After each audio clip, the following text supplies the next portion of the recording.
ആമേൻ, ആമേൻ. യേശുവിൻ്റെ ഏറ്റവും പ്രിയമുള്ള കുഞ്ഞെ, വിലാപങ്ങളുടെ പുസ്തകം 5-ാം അധ്യായം 21-ാം വാക്യം. കർത്താവെ, ഞങ്ങൾ മടങ്ങി വരേണ്ടതിന് ഞങ്ങളെ അങ്ങയിലേക്ക് തിരിക്കണമേ. ഈ വചനത്തിൽ എന്തിരിക്കുന്നുവെന്ന് നമുക്ക് തോന്നാം. കർത്താവെ, ഞങ്ങൾ മടങ്ങി വരേണ്ടതിന് ഞങ്ങളെ അങ്ങയിലേക്ക് തിരിക്കണമേ. നന്മയുടെയും അനുതാപത്തിൻ്റെയും മാനസാന്തരത്തിൻ്റെയും എഫിഷ്യൻ്റ് കോഴ്സ് അത് ദൈവം തന്നെയാണ്. നമ്മുടെ ജീവിതത്തിൽ അനേകർ പറയുന്നത് ഞാൻ കേട്ടിട്ടുണ്ട്.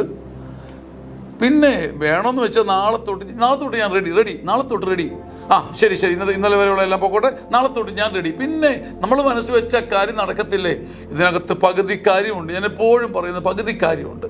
പക്ഷേ നമുക്ക് നമ്മുടെ ജീവിതത്തെ സ്വയം തിരുത്താമായിരുന്നെങ്കിൽ നമ്മളൊക്കെ എവിടെ ചെന്നേനെ?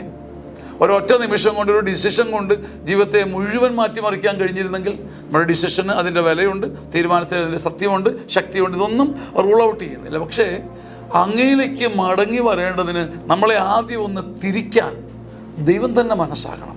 അവിടെ ഈ ആദ്യ സ്നേഹം ഉണ്ടല്ലോ, ഈ പ്രൈമറി കോസ്, ഈ പരമകാരണം കർത്താവ് തന്നെയാണ് നമ്മുടെ എല്ലാ നന്മകളുടെയും പിന്നിൽ.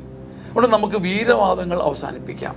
ഇന്ന് തൊട്ട് ഞാനിങ്ങനെ ചെയ്യും, എനിക്കിങ്ങനെ പറ്റും എന്നെല്ലാ വീരവാദങ്ങളും അവസാനിപ്പിച്ചിട്ട് നമുക്ക് പറയാം, കർത്താവേ, ഞങ്ങൾ അങ്ങയിലേക്ക് അങ്ങനെ തിരിക്കണമേ. ഞങ്ങൾ മടങ്ങി വരേണ്ടതിന് ഞങ്ങളെ അങ്ങ് തന്നെ ഒന്ന് ആദ്യം തിരിച്ചു നിർത്തണം.